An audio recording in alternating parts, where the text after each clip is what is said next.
Okay, so Levi's favorite is the pollock and chickpea recipe.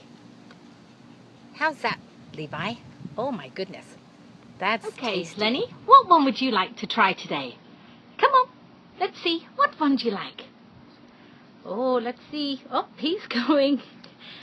Lenny is going straight for the lamb and pea recipe. That seems to be his favorite.